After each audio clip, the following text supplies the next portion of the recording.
السلام عليكم ورحمة الله وبركاته يا أحلى اخوات. رمضان كريم وكل سنة وانتوا طيبين. في حلقة النهاردة هقدم لكم أخطاء بالجملة وكوارث تصويرية وغلطات إخراجية في كل مسلسلات رمضان 2024. تابع معايا الحلقة للآخر وهتتعرف على أخطاء كتيرة حصلت في كل المسلسلات اللي نزلت في رمضان السنة دي. بس قبل ما ابدأ الحلقة عاوزك تصلي على اشرف الخلق سيدنا محمد ويلا بينا.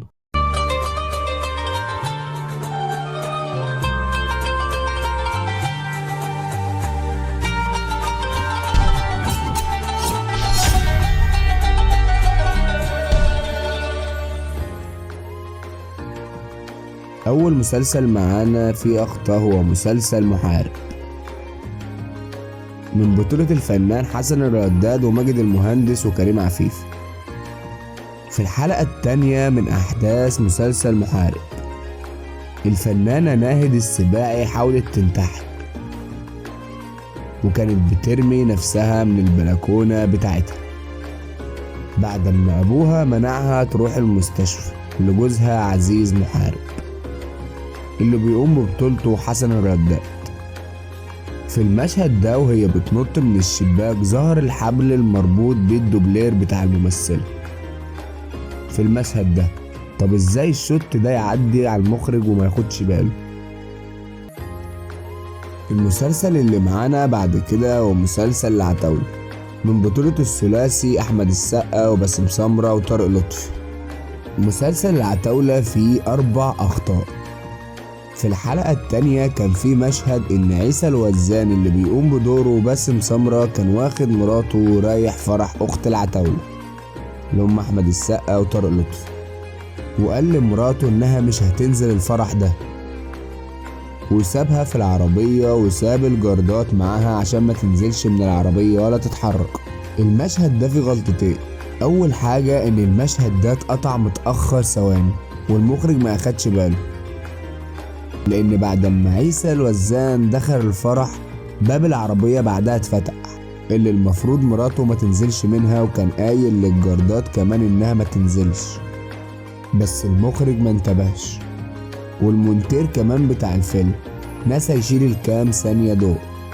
كمان في نفس المشهد ازاز العربية ده كاشف كل الاضاءة والكاميرات اللي بتصور بقى المسلسل، وبرضه المخرج وفريق العمل محدش منهم اخد باله.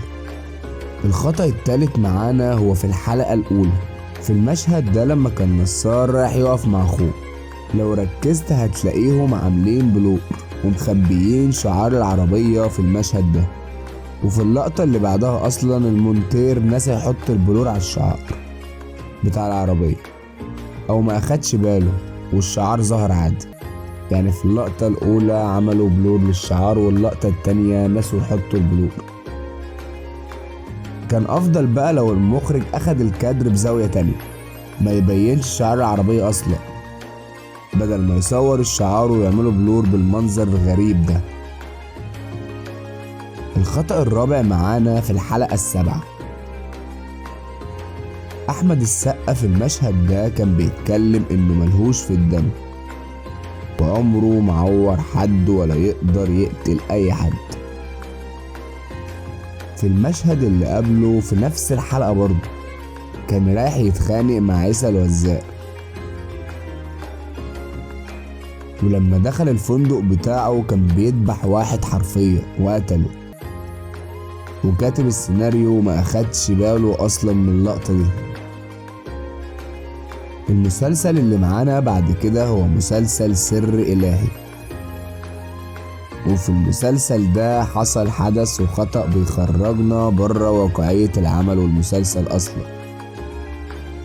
المفروض الأعمال الدرامية بتعيش المشاهد في مصداقية وكأنه بيتفرج على حياة البطل ده في الحقيقة. المشهد اللي جاي ده بقى عكس كل اللي أنا قلته لكم.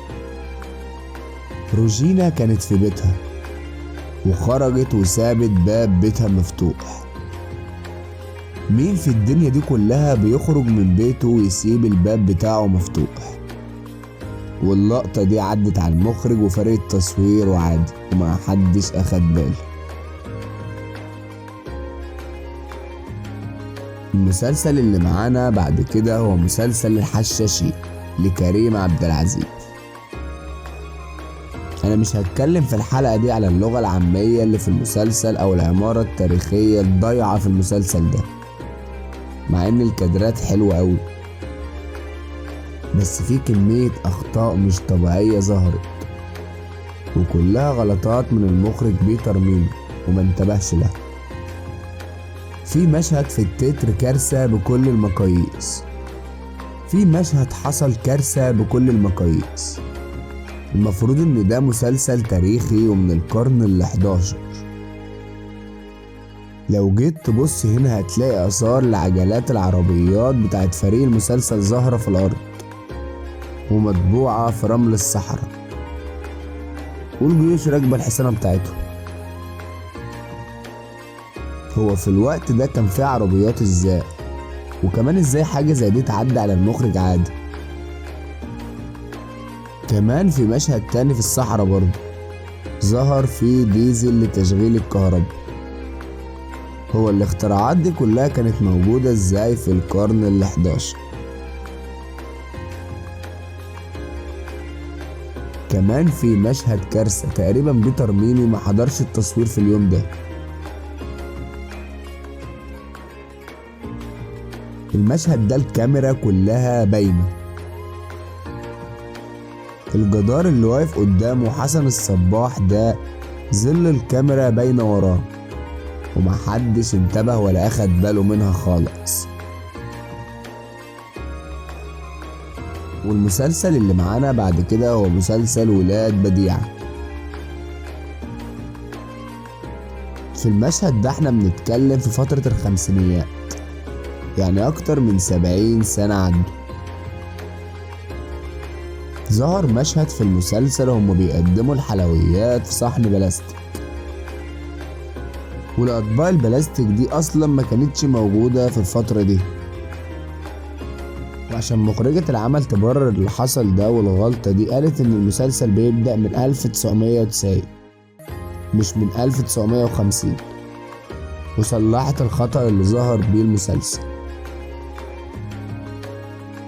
وبس دي كانت كل حاجة في حلقة النهاردة عن غلطات وأخطاء في مسلسلات رمضان 2024. اكتب لنا في كومنتات لو لاحظت أي غلطات تانية في مسلسلات رمضان حصلت، وما تنساش تعمل لايك واشتراك في القناة وشير الفيديو لاصحابك، وصلي على أشرف خلق الله سيدنا محمد. وكده أنا خلصت الحلقة وبس، سلام.